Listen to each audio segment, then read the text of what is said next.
Hey guys, this is Jubs again, and welcome back to Umineko Episode 7 Commentary.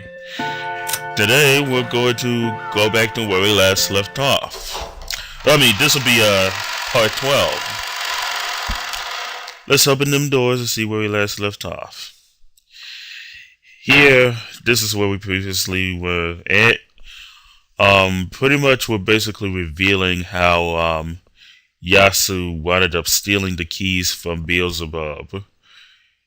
Remember, the stakes are pretty much made in this scenario, so it's totally okay for me to call them by their stake names. Even though they probably have other official names, they probably need to. I'm totally gonna call them by their stake names instead, because it just seems so much more fitting.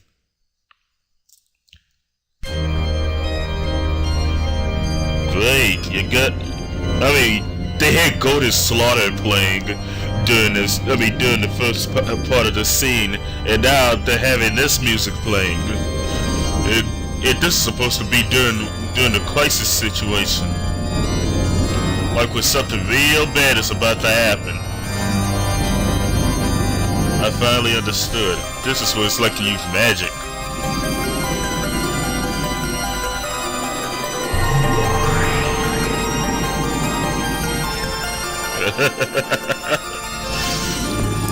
Now Gop pretty much takes control of Yasu's body. It just moves the hand up, down, left, right, whatever. And it takes the keys.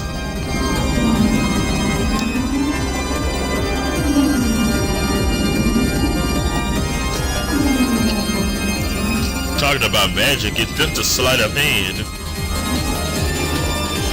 All she did was just a sleight of hand.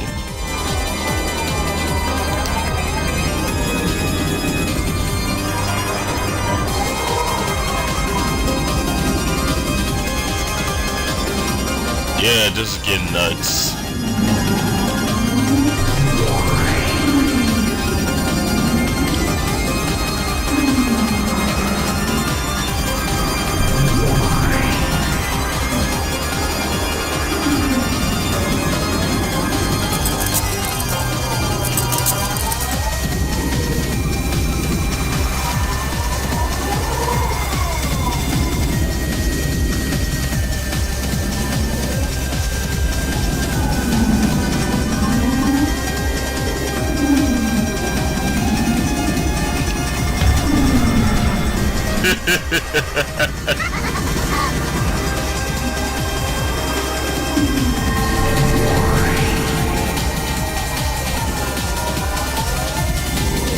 Why are you guys insisting on calling Gop Beato? I really am confused on it. That really confused me.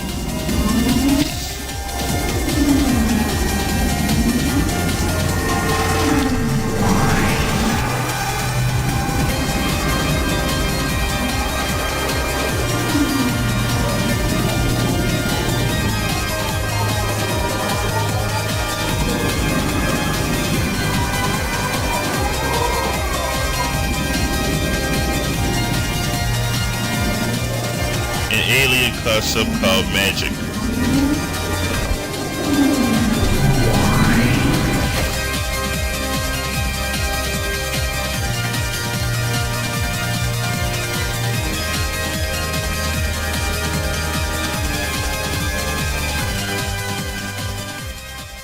It was just a personality switch, and she just did a really good sleight of hand.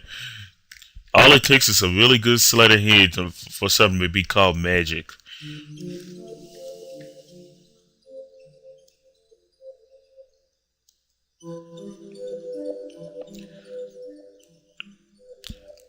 Will you guys stop calling Gop Beato? Gop is Gop, so I'll continue to call her Gop at least.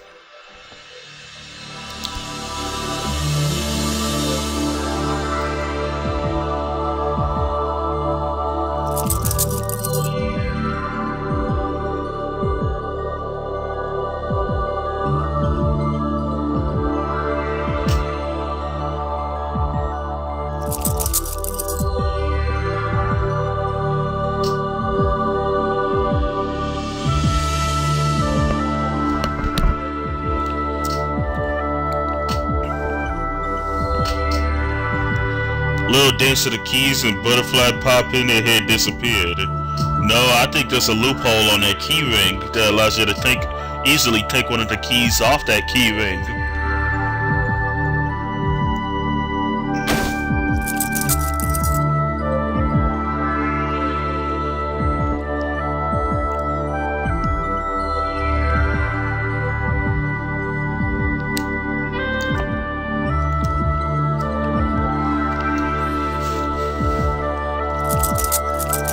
Huh?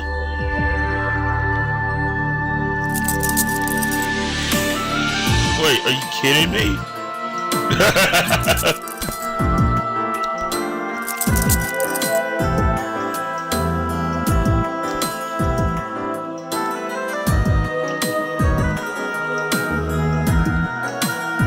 My master key is gone.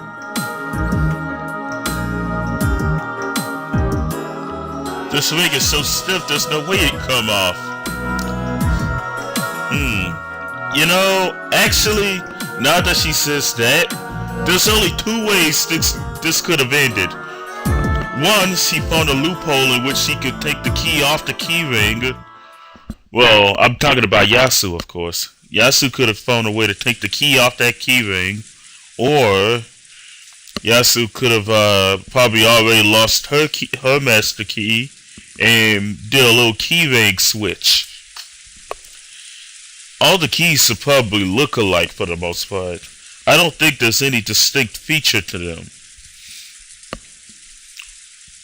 On Rokujima, there's always been 5 servants, 5 master keys, 1 key per servant, meaning that even if they were to switch their keys around, they'd all be the same. It doesn't matter which key is. It doesn't matter what the key looks like. A master key is a master key. It's not like they were decorated with anything.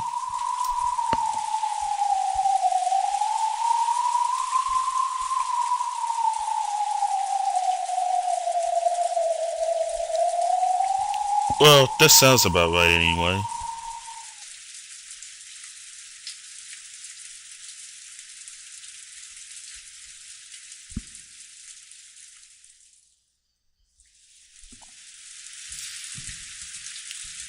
Shannon, are you awake? Aww. Little Shannon. Another one of them people in your head.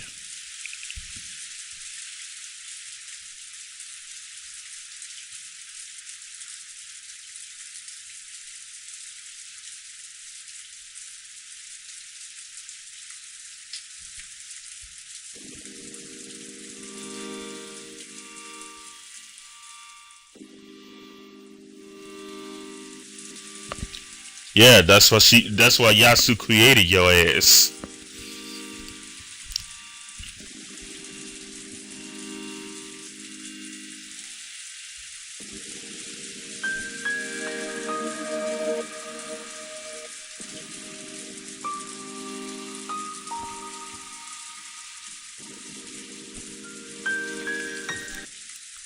I'm gonna stop being a servant. Huh? I ought to be a witch. Oh, you know, people wanting to be a witch is just too funny. Every time somebody says, I want to be a witch, I always think of that one episode of Futurama. And you know, I always find myself thinking, why did Leela want to be a witch?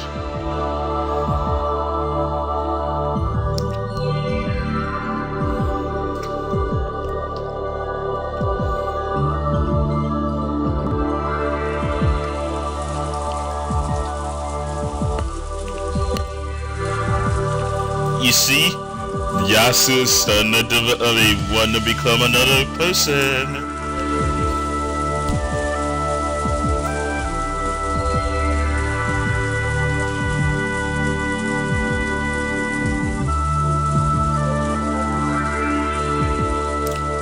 Yeah.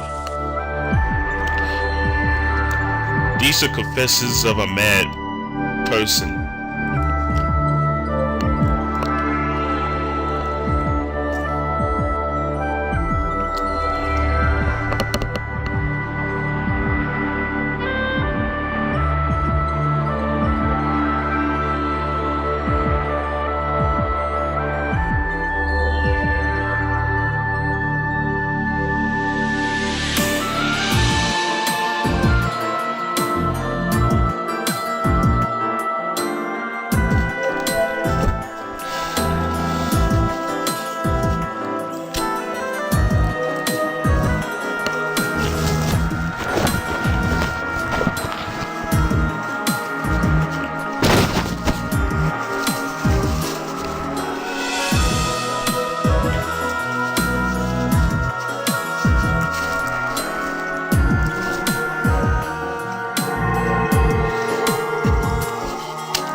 What the hell?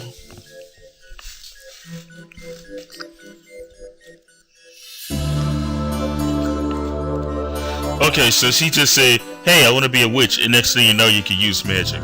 Does it really work like that? I wonder what the hell kind of sleight of hand.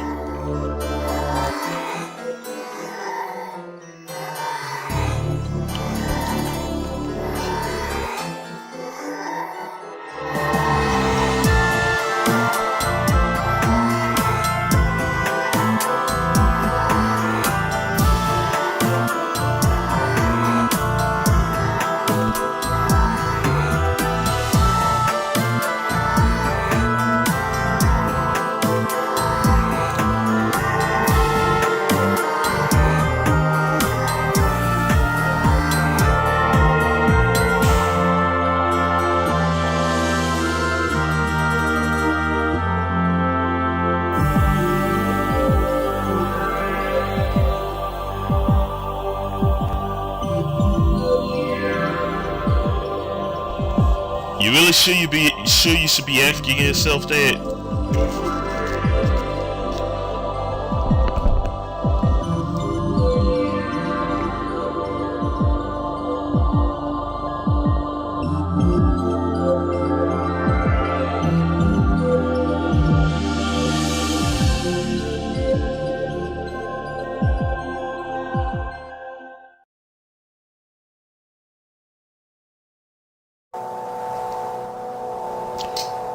I've already made my decision, Shannon. It's been fun. I'll give you this room. You can use it by yourself. Later.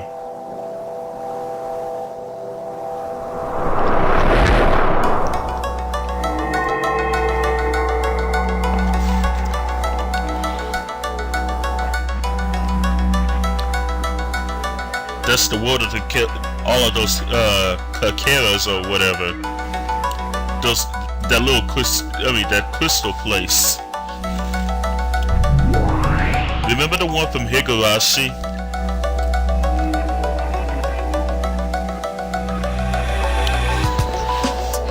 Yeah, remember that little world from Higurashi that Rika was in with all the little crystals and all of the different arts inside those crystals?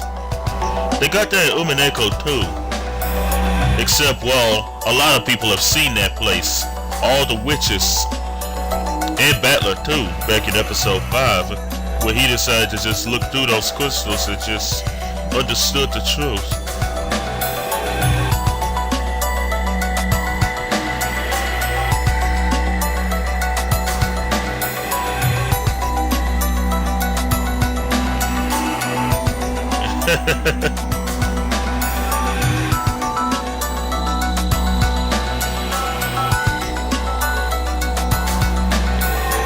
What the hell?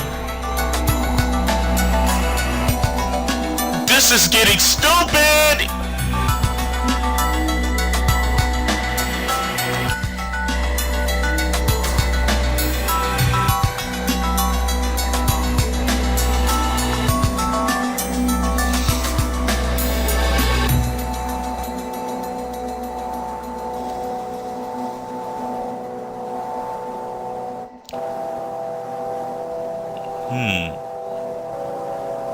Equal footing.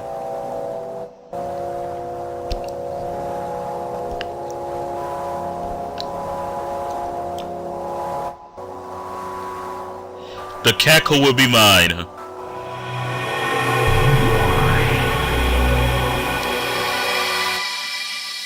As you wish.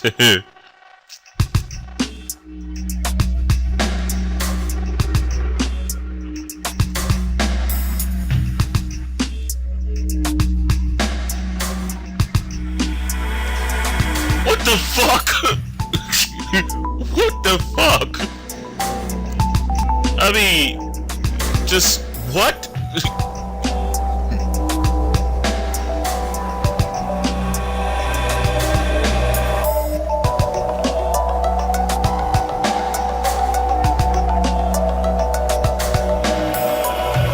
A white dress?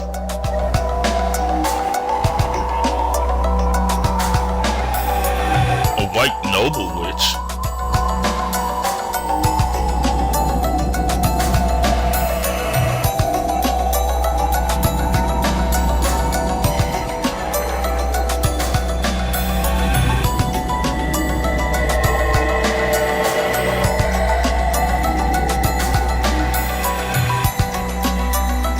And then Claire.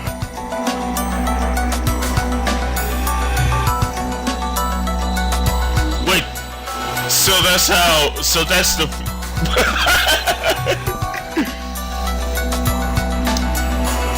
what the hell? Claire.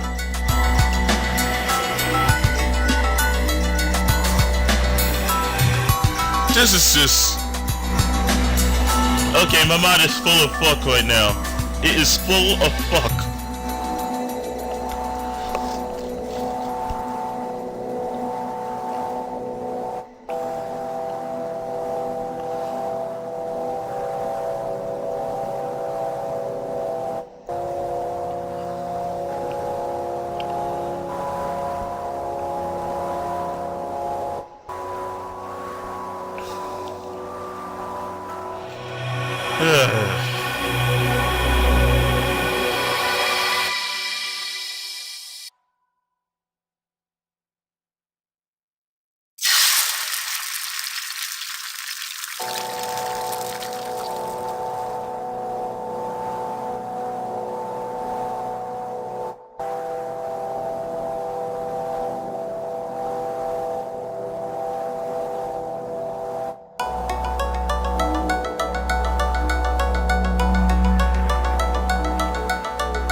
You know, there's one thing I wanted to address.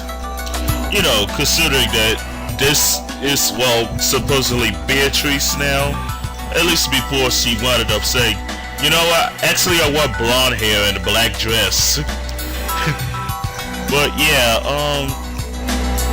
since I'm already saying that Yasu is that, Claire and Gob and Beatrice and whoever the hell else, I would think that, well, there might be some sort of, I mean, the fans who think that Yasu it might be a guy, there is at least one little hint of that.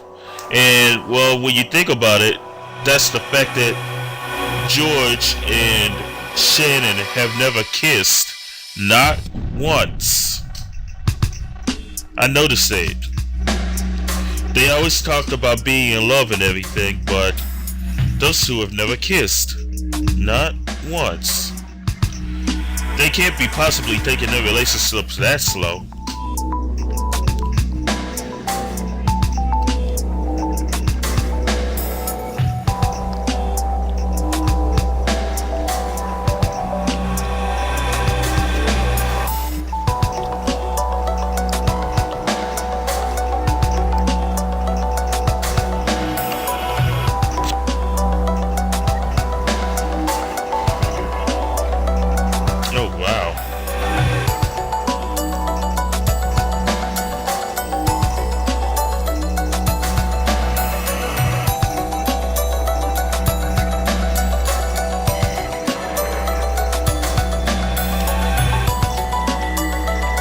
erase me from my world.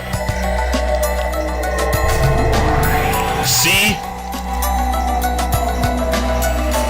A single person room.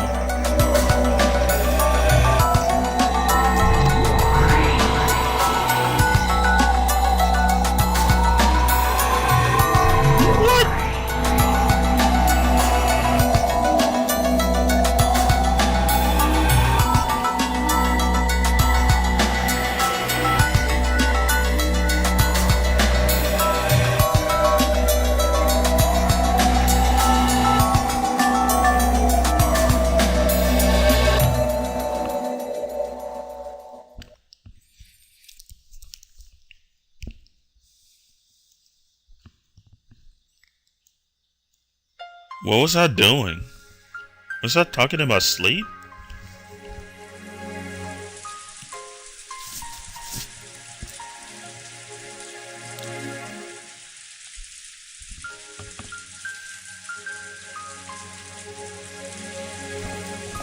Shannon.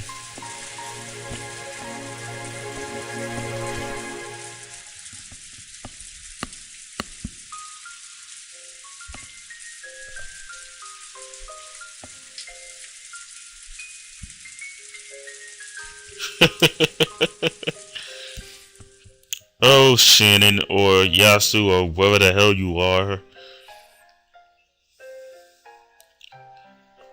I wonder if there's a reason why you never kissed George. I mean, it's understandable that Jessica and Cannon never kissed or anything like that. I mean, think about it. Cannon never even wanted to act on his feelings at all. Unlike Shannon did anyway. But Shannon never kissed George, and Cannon never wanted to even act on any feelings he had for Jessica, so this is getting nuts.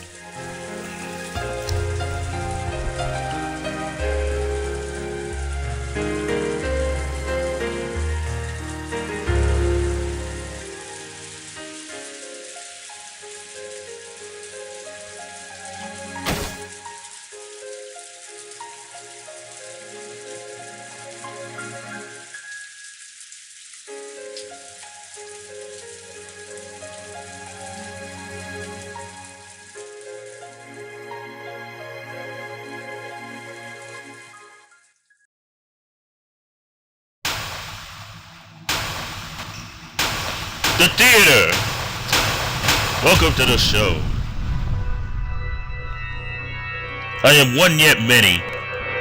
I have had enough playing the servant. I've had enough of being human. From this night forth, I am Beatrice, the Golden Witch. Praise me, servants. Have fear when you choose the night shift. On the nighttime island, the mansion is my place, and that is my time. I am one yet many. Yes, let our world swallow up everything. It is like the raging seas. Well now, let us drink this mysterious moon dry tonight with this human book as a side dish. So it's just mystery? So it's just a closed room? You can call this crime impossible?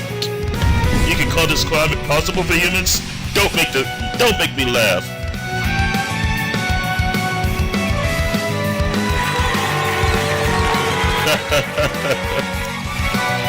I thought I'd read it epically for a bit.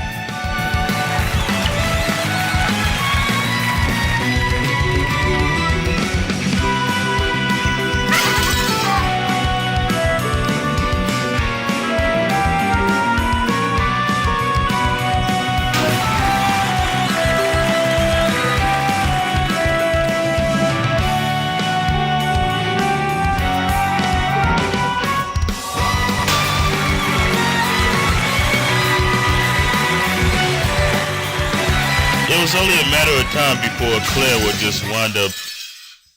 What the fuck? Yes, I like it when the screen break like that.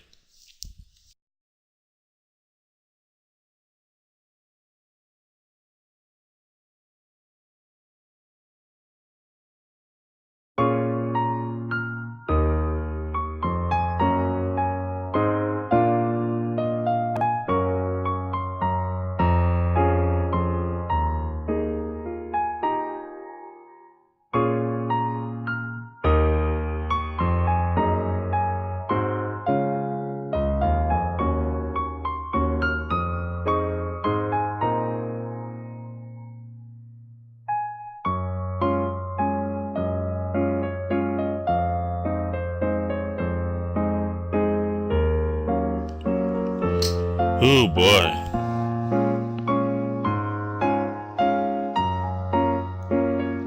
I actually saw Mammon.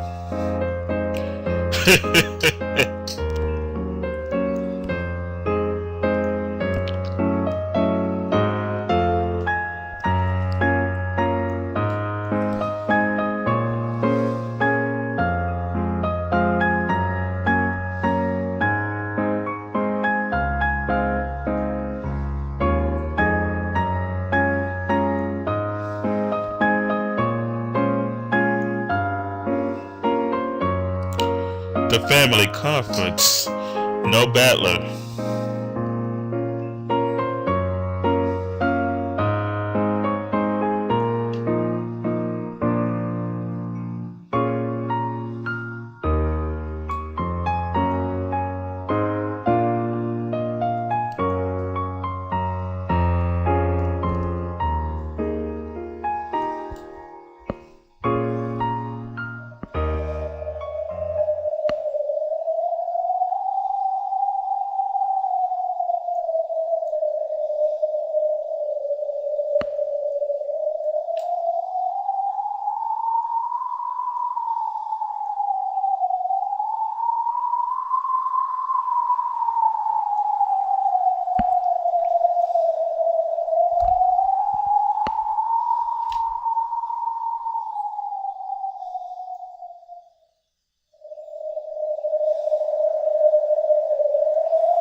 Why do you not tire of this life?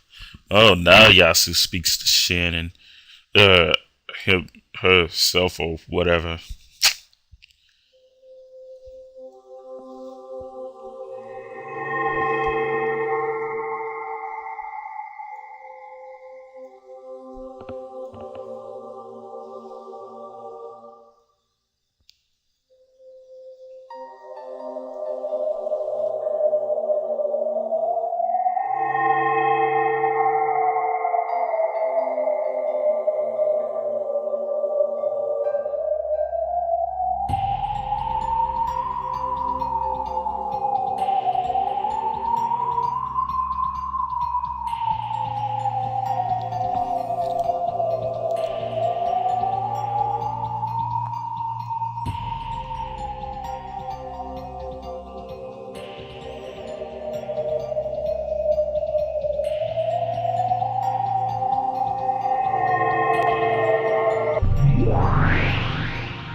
What the fuck? I just can't see clear with that. I mean, with Beatrice's face, this is just too weird. You actually called that a witch? She doesn't even look like a witch. She looked like as if she was going into the forest with a lunchbox to meet somebody.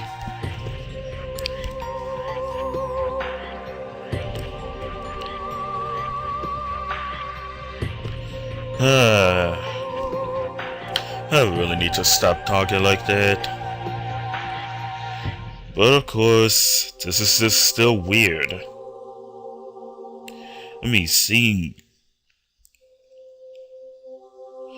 Seeing Claire like this.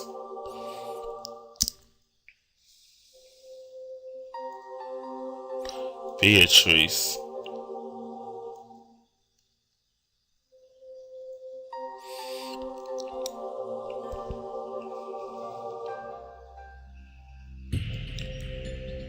You did have a single person room. You're all the same person. God, Beatrice, Shannon, Yasu, Leon, they're all the same.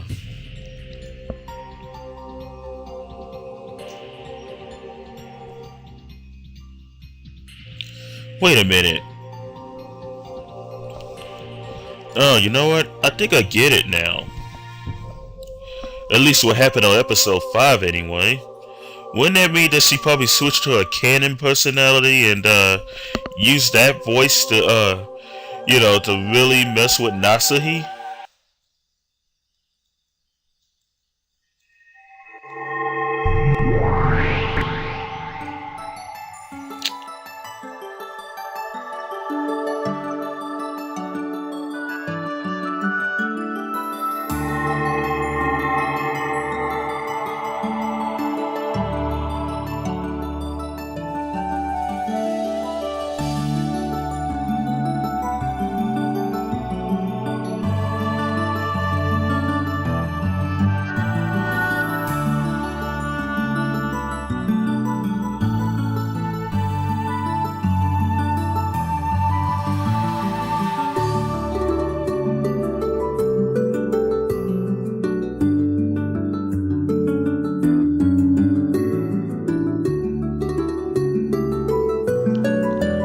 I never understood what was so good about the scent of roses.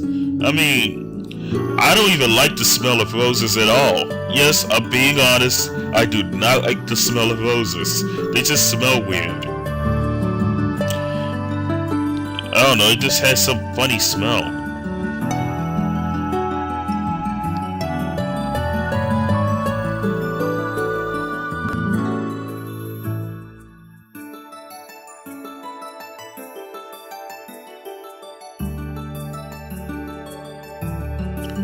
Shannon is still clumsy too.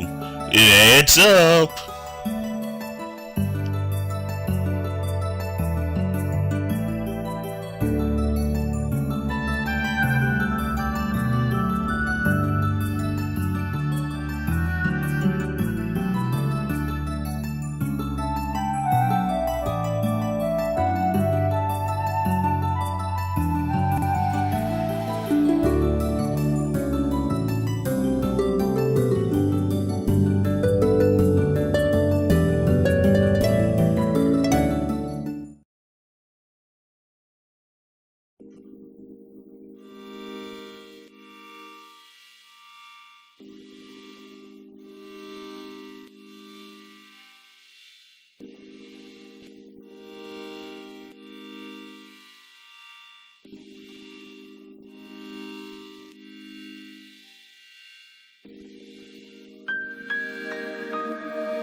Why are you acting all high and mighty all of a sudden? Didn't you actually stand up for Nasuhi last? Back in the fifth game?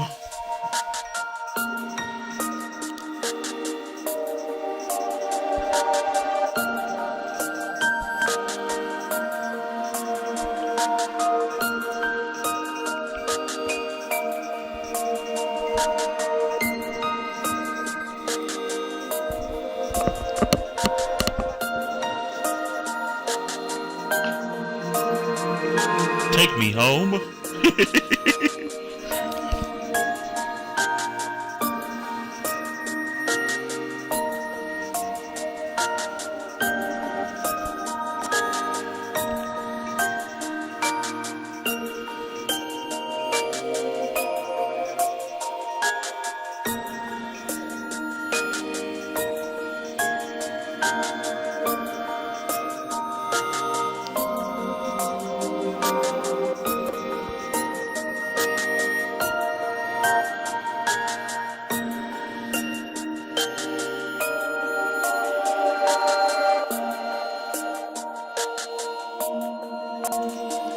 I noticed that Claire is considerably shorter than Shannon. When you think about it, in real time, it might be just the sprites, but Shannon's not supposed to be that tall.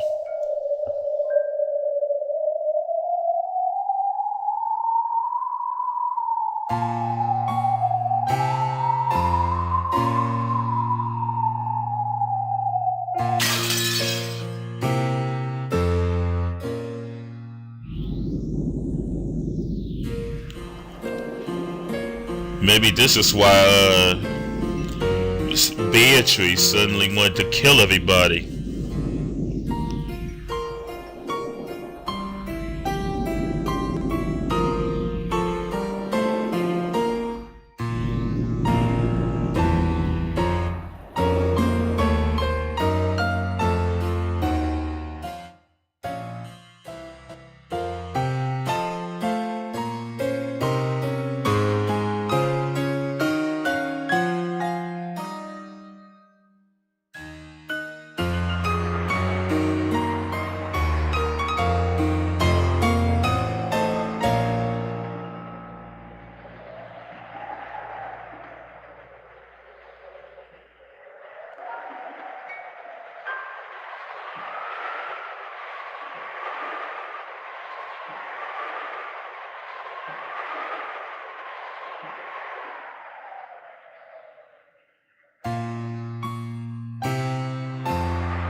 Okay, so you want to go ahead and complete yourself now. You tried to get rid of your little dislocative personality, dislocative identity disorder, huh? You know, combining all personalities together into one little one little primordial soup, isn't it?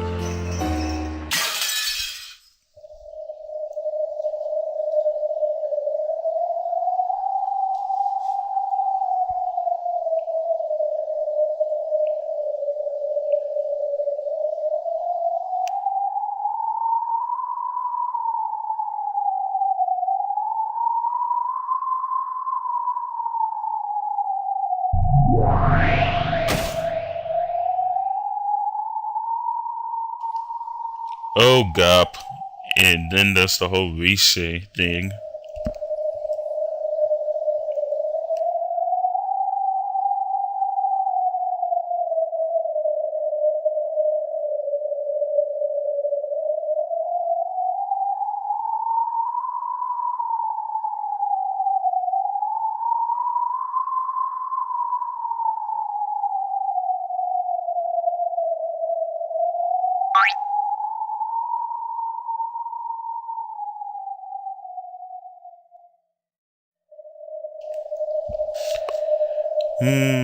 I don't know how long it was back in the day, but I would guess that would be when Shannon met Battler.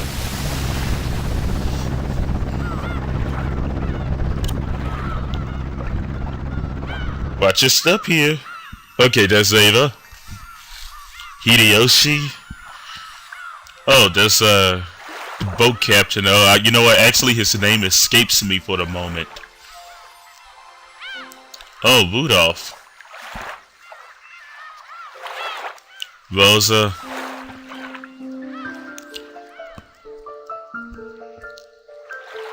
Butler and George had the energy of middle school or nearly middle school kids.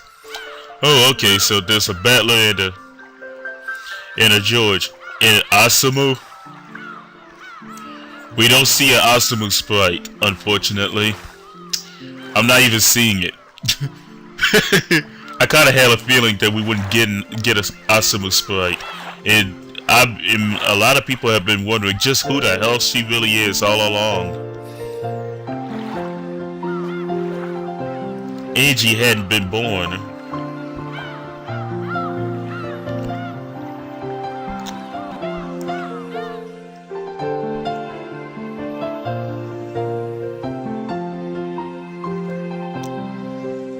Klaus, Nasahi.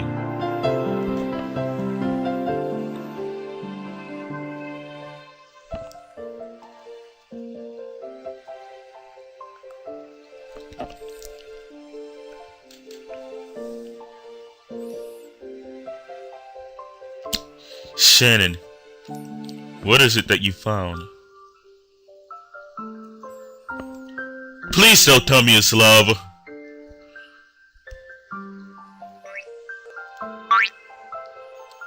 Step in the name of love.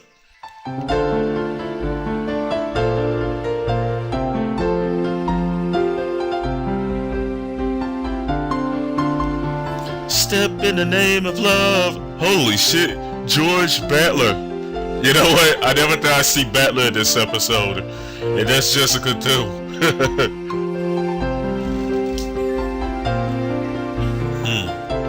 Back when I was still a little brat, I was always jealous of Jessica getting to live in this huge mansion with a private beach. And now that I try to put myself in her shoes, it must have been pretty constricting. Yeah. Reading too fast really sucks.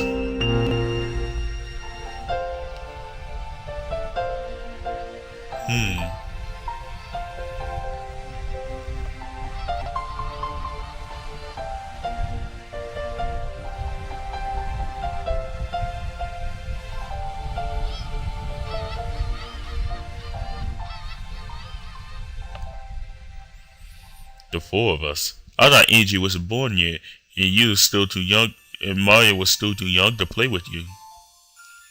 You got it wrong, Furfur. The cousins weren't the only ones at the same age. Shannon was the fourth.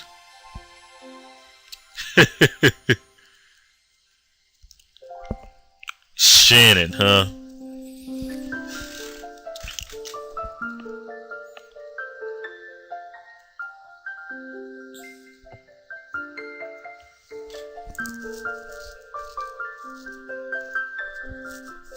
The one friend who could understand me, and yet they brought Yasu in for that purpose. So when you think about it, it adds up.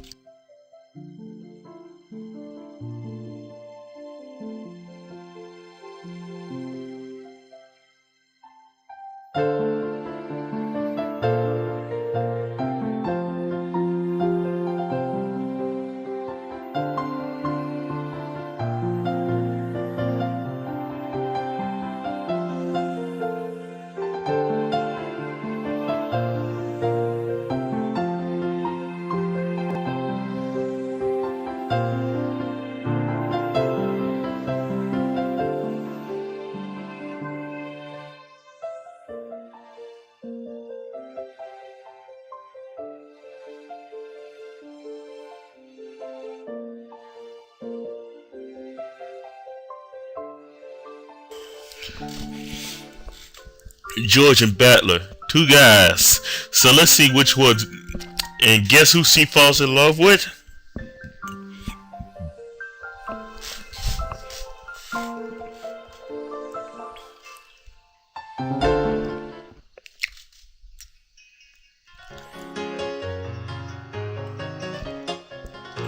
Yep.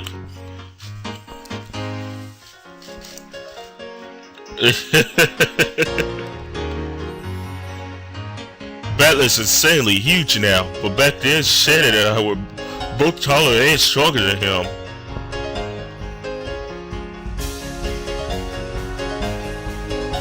They say those who end up late, who start late end up the tallest.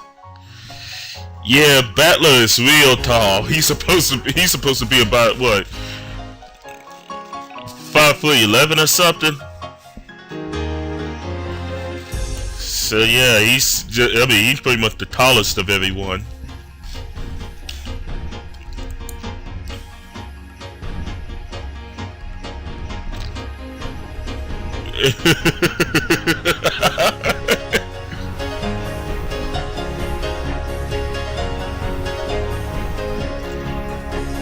How big her tits were. Oh, Battler, you're as perverted as ever.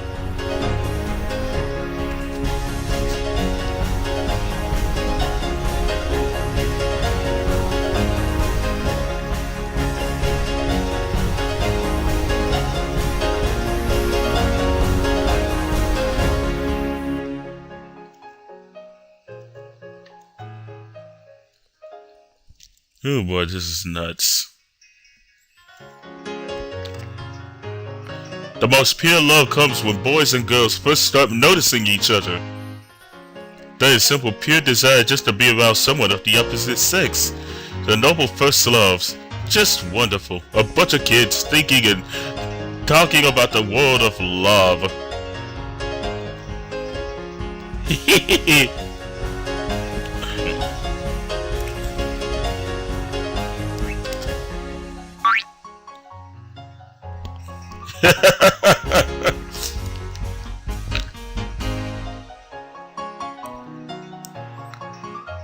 Pervert.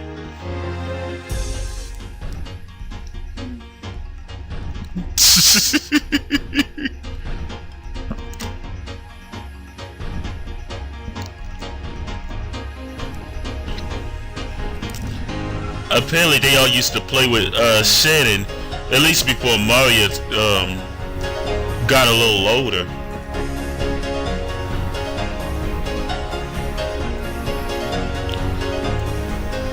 At the time, Battler was only 12 years old, and I would guess that George was, what, maybe 15 or something?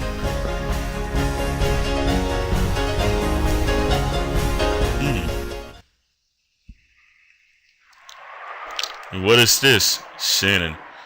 Is this the fun thing of the human world? Is this incomprehensible messing around the thing fun to you? A bunch of kids gathered together playing stupid games and talking about trivial things. Yes. Doesn't it look fun to you? I won't call it boring. However, I cannot see how such a vulgar game compared to my paradise, where all wishes can be granted. Oh God. But even so, I chose this world. I do not understand. I don't understand.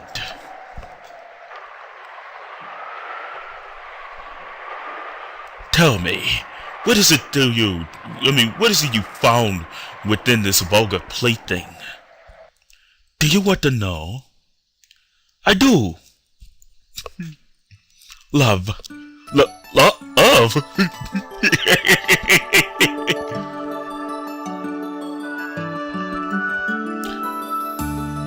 Here is the green book I promised.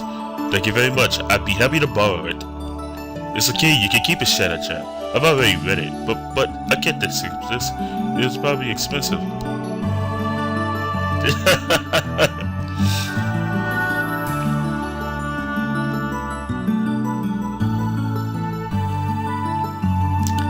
Mystery novels.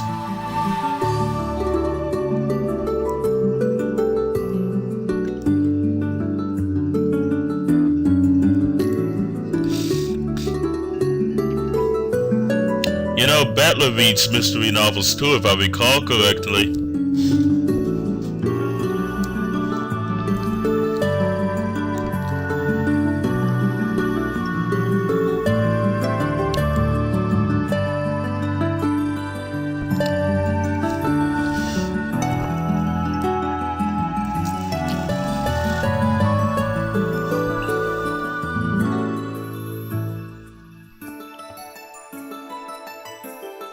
But we were still slightly aware that the other was of the opposite sex, making for our relationship that was charming, youthful, or maybe you could call it exciting.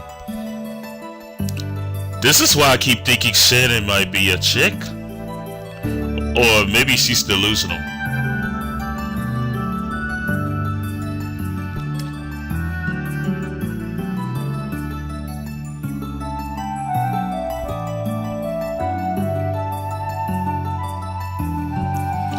There aren't many mystery novels that care much about the why done it.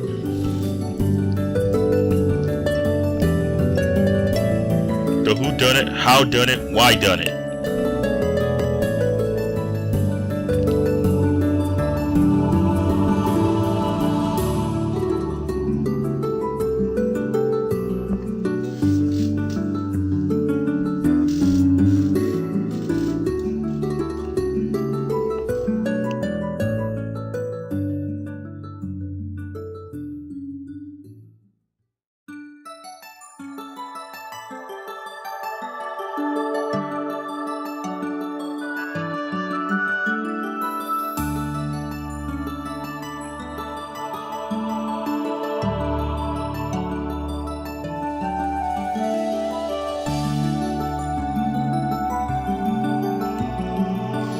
You know, I think I'm gonna go ahead and end this commentary here.